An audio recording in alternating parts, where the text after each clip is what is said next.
The remote civilian survey ship of the soft world species named Anovan was far away from safe space, and it had a quiet trade route mapping duty, and it was not a warship and not a brave ship and not a fast ship, and everyone on board believed it was an easy assignment and nothing bad would happen because all charts showed low danger and low biological threat and no hostile star nation borders nearby, and they even joked that they were paid for boredom as long as the engines hummed, and the stars looked normal, but the universe is never predictable, and one moment later a hyperlane shear ripped across their path like a sudden angry wind inside mathematics, and the ship was struck so fast that no one had even 1 second to brace, and the hull shook and walls bent and lights burst and the power grid died, and everyone screamed in different languages because they could not understand what had happened, and the navigation panel blinked dead, and the ship lost all spin control, and they were now drifting without power and without navigation, and worst of all there was a hull breach, and it let microscopic predators from dark space into the ship like poison seeds with teeth and claws, and the engineer could only scream, more because the emergency beacon had already been hardwired during construction to broadcast the SOS on every legal frequency, and also on the illegal last resort frequency,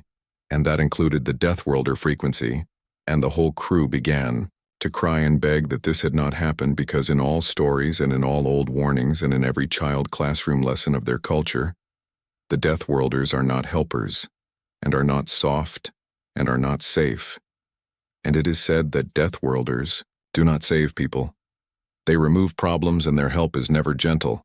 and the crew knew this was not like a cute old space myth. This was a true list of events carved into all history databases because Deathworlders live on the most violent planet that ever gave rise to space travel,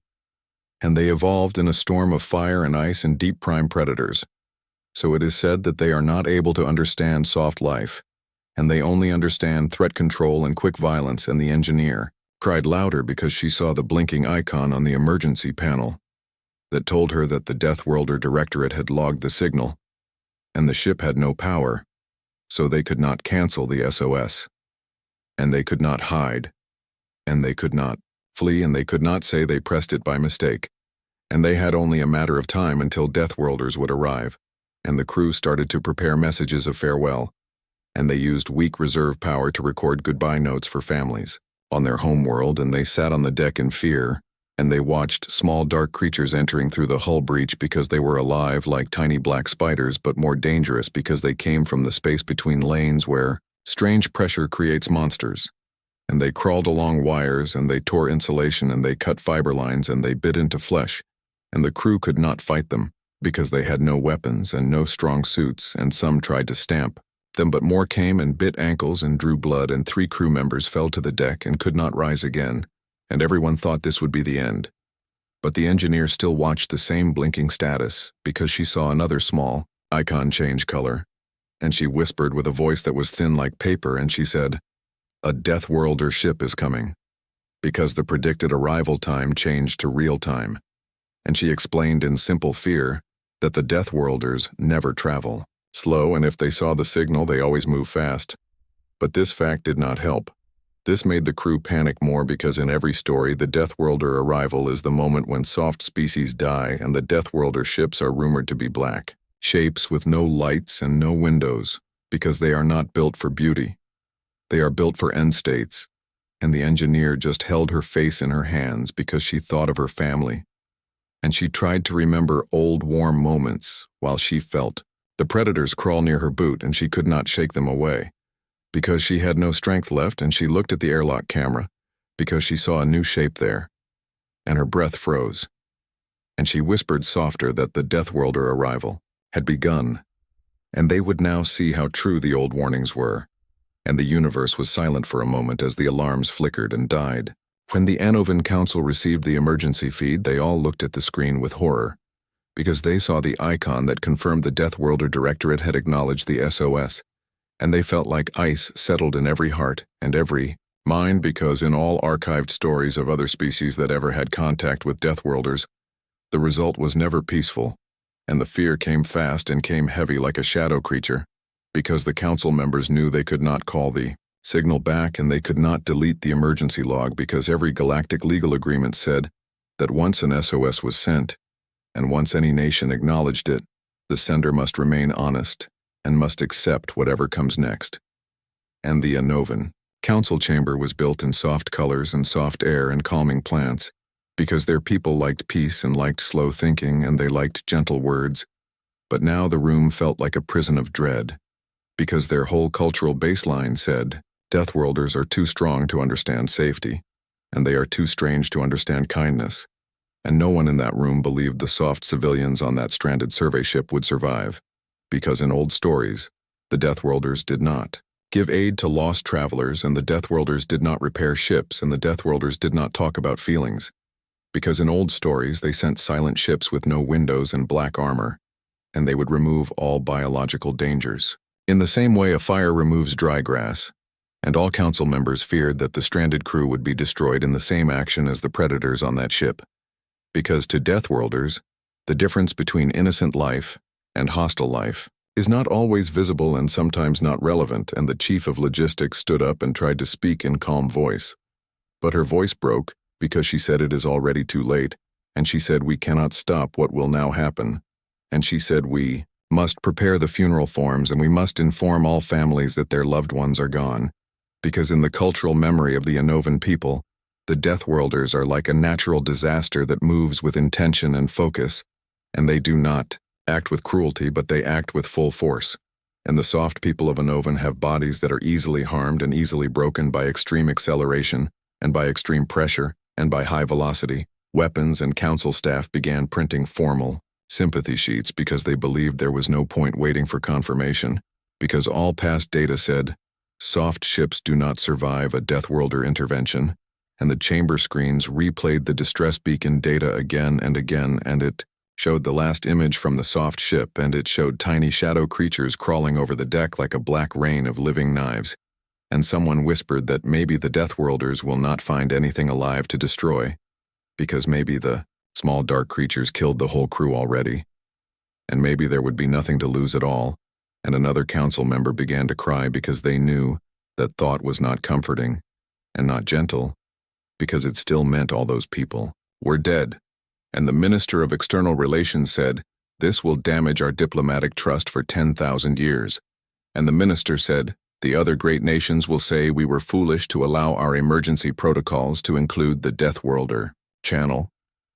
But the minister forgot that the Anovan did not choose this, because the Galactic Emergency Code demanded that every SOS must use all main band frequencies, so that no species or no nation could block a cry for help.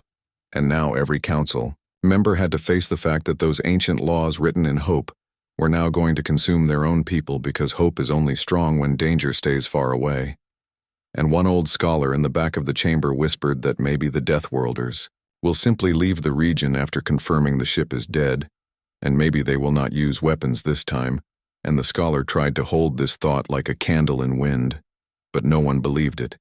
because statistical models in the old archives showed that when a Deathworlder vessel arrives after acknowledging a distress signal, they never just observe, because observing is not a part of their cultural template, because they come from a lethal world where hesitation kills and where action is taught before speech, and every child on their planet is shaped by violent weather and violent animals and violent soil that hides parasites that bite into blood. And because of that long history, they respond to threat by removing it with absolute speed,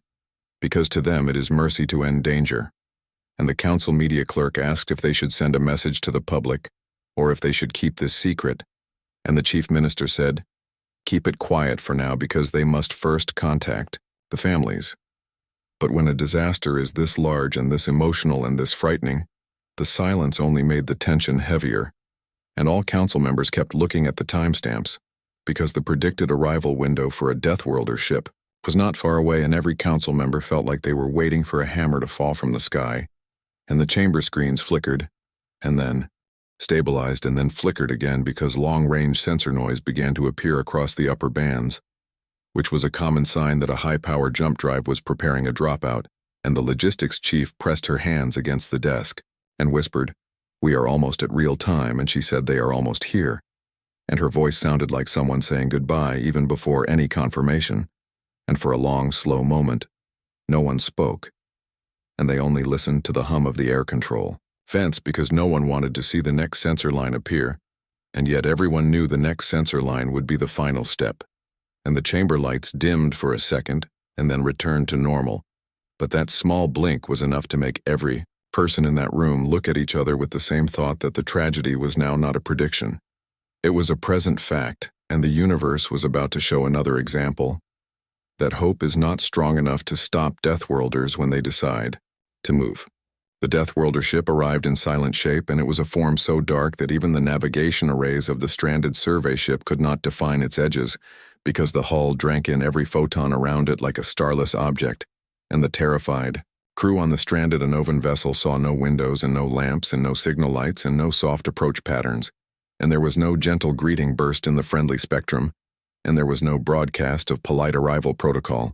because Deathworlders used different logic, and the logic they used was born from a world that forced them to move fast and strike fast and not ask first, because asking first is a luxury they never had on their violent home planet where weather tries to kill every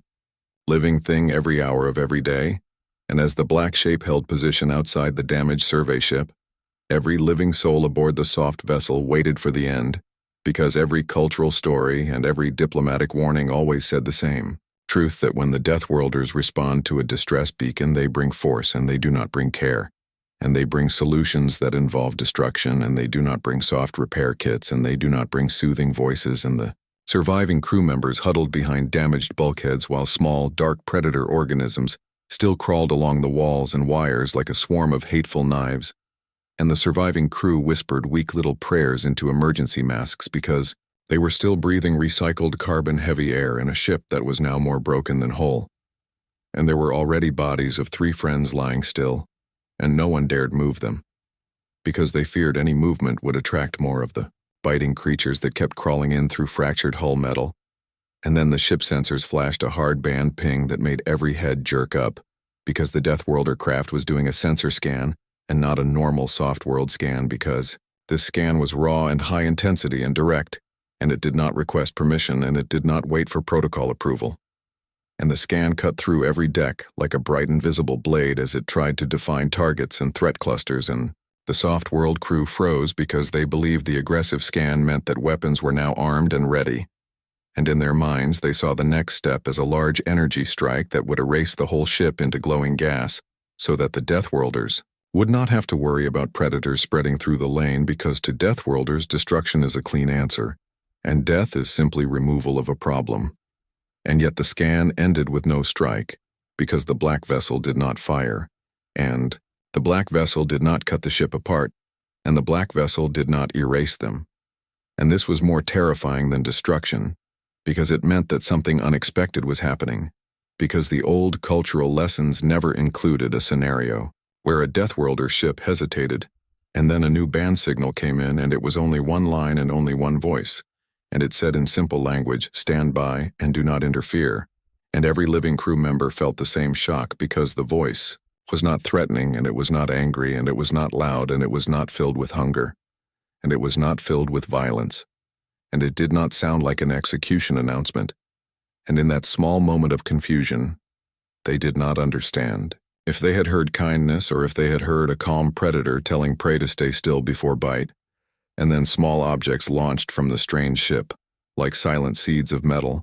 and they did not fly toward the crew, and they did not fly toward the control room, and they did not fly toward the living survivors, and they did not blow the soft world ship apart, because instead, these objects flew straight into the open hull breach where the tiny predator organisms were crawling and chewing and consuming anything they could reach.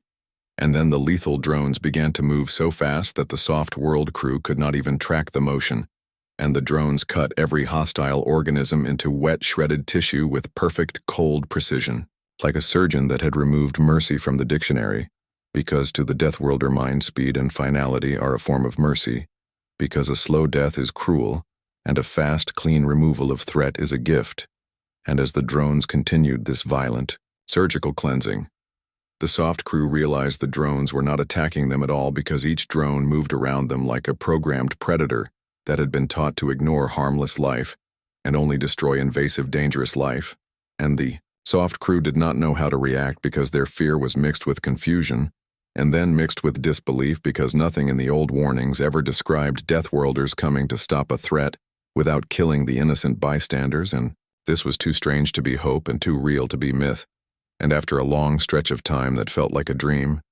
the drones ceased motion, and they hung silent in the corridors like metal ghosts waiting for an unseen order.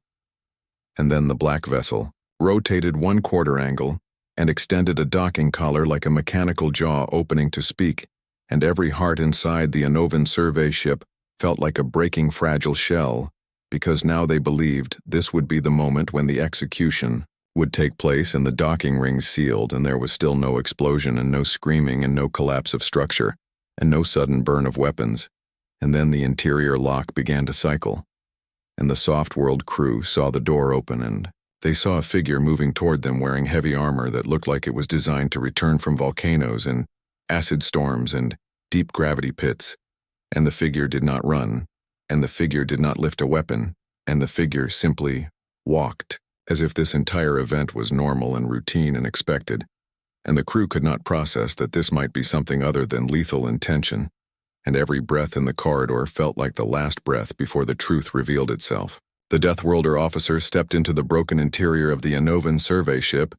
and he moved with calm purpose like someone walking through a training yard, and not through a nightmare corridor full of shredded, dangerous organisms and broken hull metal and soft world bloodstains, and his armor looked like a mobile bunker that could survive liquid magma impact and deep sea hyperpressure collapse and corrosive gas blast,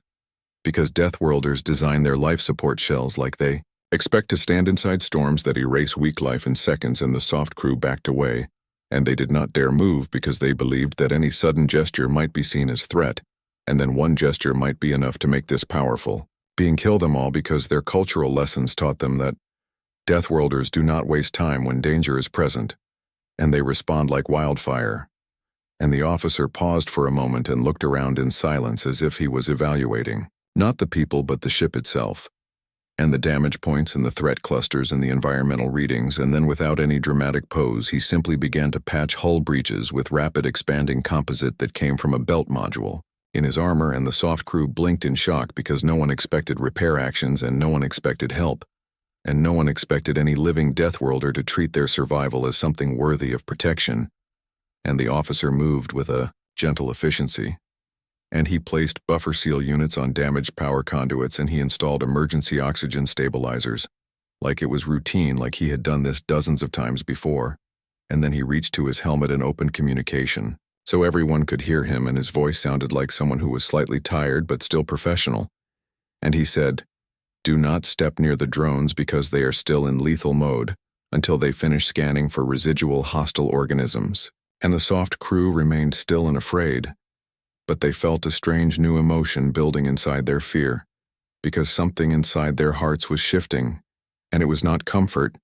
but it was not the same complete terror either, because this Deathworlder was not acting like a destroyer and not acting like a monster and not acting like a hunter who killed anything that moved, but instead he behaved like a surgeon or like a mechanic who was just here to finish a list of tasks that saved lives and cleaned threats. And the surviving engineer of the Anovan ship asked with shaking voice, "Why did you come and why did you not destroy us?" And the officer turned his head, and his visor faceplate reflected broken lights, and he said,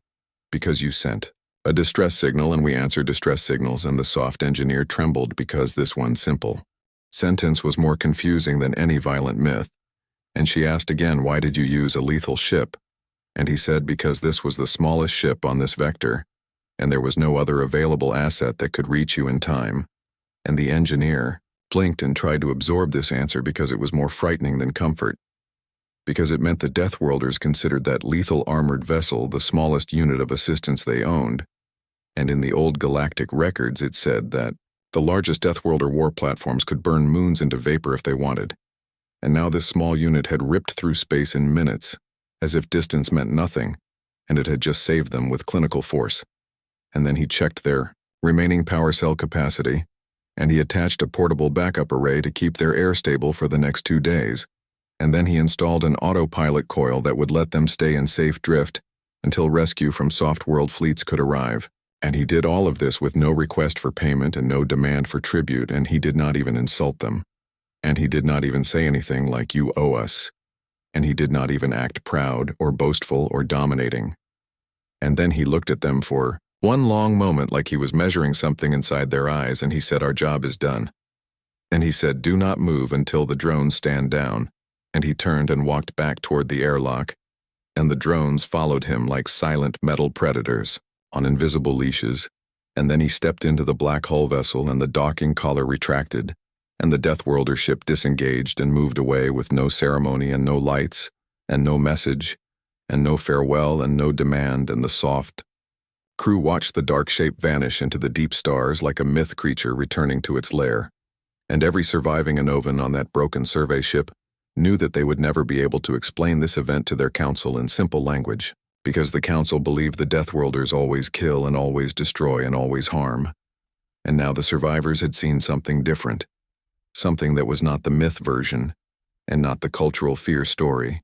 and not the old nightmare told to children to keep them cautious, and it was something that had a shape.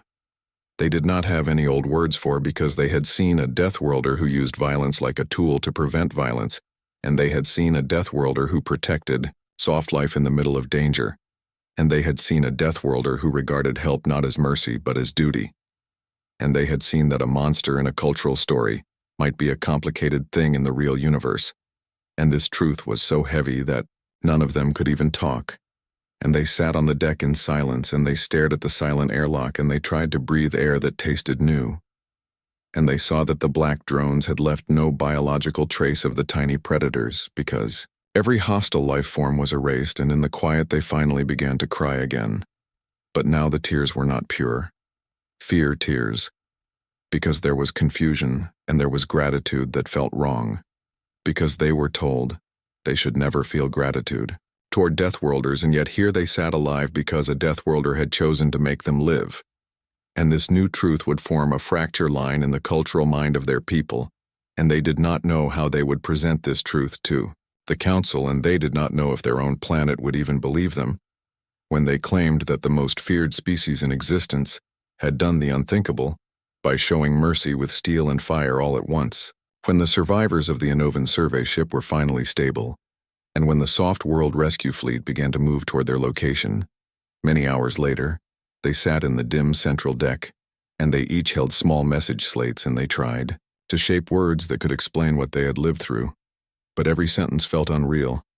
because no one in their culture had ever prepared them for the idea that Deathworlders could show mercy like engineers, and could show silence like monks, and could show lethal precision only on hostile organisms and not on innocent civilians.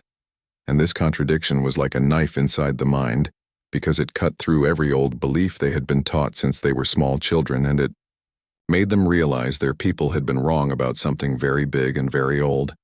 and no one knew how to explain this without sounding like they had been hallucinating or like they had been manipulated by some unknown force, because the Anovan culture does not believe that the universe changes its rules, and they think that violence is always a straight line that never bends and never shifts.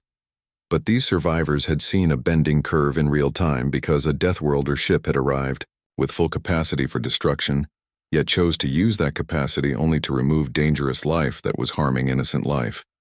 And now these survivors had to write a report that would go into the council archives, and that report would not be just a technical document, because it would also become a cultural weapon, and it would become a piece of breaking glass that cut through generations of fear, and it would make some elders angry, and it would make some ministers panic, and it would make some scholars rethink everything they believed about history, because they would have to face the idea that a species that evolved inside firestorms and poisonous jungles might still create a moral code that was not only fear, but also duty. And this thought was so heavy that the engineer who was the first to see the blinking icon from the Deathworlders earlier now sat with her slate, and she could not write even a single phrase, because she felt like every word she could pick would be too small to carry the weight of what had happened. And she asked another survivor, "How do we write this?" And he answered, "We write only what we saw, and nothing else, because if we try to soften it, then we are lying, and if we try to make it worse, then we are lying too. And the truth is already sharp enough to cut through the lies that were taught to us." And this was the first time any of them had spoken the idea out loud, that maybe their own empire had been holding on to fear as a political tool, because if the council and if the educational guilds had told all citizens that Deathworlders were not always destroyers, then many diplomatic policies would have been different, and trade routes would have been different, and fear walls would have been lower, and maybe alliances would have been possible in small ways. And when they thought of this, the survivors felt a slow turning weight in their hearts, because maybe their own leaders did not want this truth, and maybe this truth would not be welcomed, and this realization was terrifying because they had believed for so long that the only nightmare in the galaxy was the Deathworlders. But now they saw that maybe the nightmare was how easily a government could hide old reality by freezing it into story form. And the engineer looked again at her slate, and she forced herself to write the first line. And she wrote, "The Deathworlders saved us." And she stared at that one sentence like it was a dangerous thing, because it looked wrong by history, and it looked wrong by myth, and it looked wrong by culture. Yet she had lived it, and that made it right by reality. And the other survivors wrote similar lines, and they shared data logs from helmet lenses, and they backed up scan frames that showed the drones cutting only hostile organisms, and they combined oxygen readings that showed how the Deathworlder officer patched up the leak with insane speed, and they merged audio logs of his calm voice saying that this was simply his job. And when they assembled these files together, they saw that this report could not be denied and could not be twisted, because there was proof in multiple layered metrics. And then they thought of the rescue fleet that was approaching, because those ships carried diplomatic observers, and those observers would want to know every detail. And the survivors realized that the moment those ships arrived, the story would no longer belong only to them, because it would belong to their whole world, and it would belong to history. And the truth would be like a burning grain of metal that slides into the foundation of the empire and changes the shape of the future, because once this truth becomes part of the public archive, the next generation of children in classrooms will not be able to believe the old horror stories anymore, and some fear merchants in the government will lose their power, because they will not be able to wave the threat of Deathworlders as a shadow weapon inside policy debates, because the truth will be bigger than the myth. And the engineer placed her slate on the floor, and she leaned her head against the wall, and she cried again, because she knew that the truth would save many lives in the future, even if the council fought against it. And she cried because she never knew that survivors could become messengers. And she cried because she never expected that the universe could shift like this in a single day. And she cried because a Deathworlder had given them back the right to live, and that gift was so large and so strange that she would never recover from it. And she whispered that maybe the universe is not only violent, and maybe the universe is also a teacher, because this event had taught her that fear can be a prison that looks like protection, and when you break free from a prison like that, the air tastes different, and the stars look sharper, and the future feels wider. And she stared into the dark space beyond the porthole, and she waited as the soft world rescue fleet drew closer, and she wondered if one day she would ever meet another Deathworlder again, and if she did, she would not see a monster, but she would see a complex, being shaped by a lethal world who still chose to defend fragile life when fragile life screamed for help. When the soft world rescue fleet finally arrived and boarded the damaged vessel, they found the survivors sitting in quiet positions and holding message slates, and their bodies looked weak and pale, and their clothes looked torn from the small predator attacks. But their eyes held a strange, deep focus, like people who had touched something ancient and something real. And the rescue team treated their injuries, and they checked every deck, and they confirmed there were no more hostile organisms anywhere on the ship, because the Deathworlder drones had erased every single predator with surgical precision. And when the rescue captains saw those scars on the floors and the walls and the corridors, they could not deny that something had happened here that did not match cultural education or political briefing. And when the survivors spoke, they spoke slow and simple, because they did not want any misunderstanding, and they said the Deathworlders saved us, and they showed the raw data logs, and they showed the audio record of the calm Deathworlder voice saying, "Stand by and do not interfere," and they showed the sensor record of the lethal drones cutting only the hostiles and not the innocent. And this evidence was like a blow of wind that cracked a silent door in everyone who saw it, because it made the fear stories look like they belonged to a dream, and not to the real universe. And when the rescue fleet returned home and delivered the survivors to surface medical care, the council called an emergency session, and the survivors were asked to testify, and they had to stand in the council ring while ministers of culture and ministers of defense and ministers of information stared at them with wide eyes like they were seeing ghosts. and one minister tried to suggest that maybe the Deathworlders ship did not come for rescue, but came for some secret objective that the survivors could not understand, but another minister answered that the data logs show only precision threat removal and emergency repair and emergency atmospheric stabilization, and not a single strike against the soft life on board. And this made the whole ring fall into cold silence, because this truth was now not a matter of interpretation and not a matter of myth, but a matter of recorded fact, and facts in an archive do not bend, no matter how hard fear wants them to bend. And the survivors looked at each other, because they understood that this council chamber had never been ready to carry such a truth. And the chief minister said, "We cannot let this story spread, because our whole political history is built on the belief that Deathworlders are a threat. And if this truth spreads, the people will question why we spent so many years building border alarms and border walls and emergency drills that prepared for unstoppable destruction." And one of the survivors answered, in quiet voice, that people should question that, and they should question if they were taught fear. So someone could use fear as a tool, because maybe fear was easier to control than information, and the council members did not know how to respond, because that statement was too sharp and too plain. And then they dismissed the survivors, but the data logs were already now in the central storage servers, and a single data tech who had watched the meeting understood that this truth was too big to hide, and he quietly leaked a checksum marked copy to a public data node, because he believed the people must know the real story. And that leak was small at first, but the public archive watchers saw it, and they shared it, and the news spread with surprising speed, because it had raw packet proof, and it had direct audio from a Deathworlder officer saying he came because they sent a distress signal, which sounded nothing like the monster myths. And this leak ignited debate across schools, and across research labs, and across memory libraries, and in every home, where old fear stories had been passed down like bedtime warnings. And some people rejected the information because they did not want to admit that their cultural narrative was built on incomplete ideas, and other people embraced the information because they believed it was time to see the universe as more complicated and not just made of simple monsters and simple victims. And this fracture line began to reshape everything, because teachers began rewriting their lesson templates, and historians began reviewing old encounter logs to see if any other past events may have been misinterpreted, and traders began to ask if they could open new routes that once were considered too dangerous simply because the fear myth said Deathworlders might appear, and councils across other soft species, planets began to question their own information structures, because maybe they also had lost opportunities due to fear that had been shaped into law. And the survivors of the Anovan survey ship did not become famous warriors, and they did not become great leaders, but they became a new type of symbol, because they had lived through a moment when the universe revealed that danger does not always equal cruelty, and strength does not always equal evil, and a violent species is not automatically a hateful species.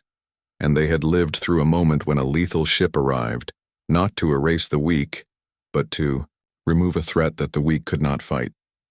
And this truth became a quiet turning point in the star archives, and in the memory of cultures, and in the private minds of children who grew up later and who listened to a new version of history that said fear is not the only way to understand a stranger, and sometimes the most feared hand might be the hand that chooses to help when all others hesitate. And in this way, the final legacy of that one distress signal that traveled across deep space became a seed that slowly rewrote how a civilization saw the most feared beings in the galaxy. And it became a silent lesson that sometimes the darkest hull can hold the brightest intention, because truth does not stay buried when reality has witnesses. And the survivors carried that truth with them for the rest of their lives, because they knew that one moment in broken space had changed not only their fate, but the fate of the belief system of their entire people, because they had been rescued by the ones they had always been taught to fear.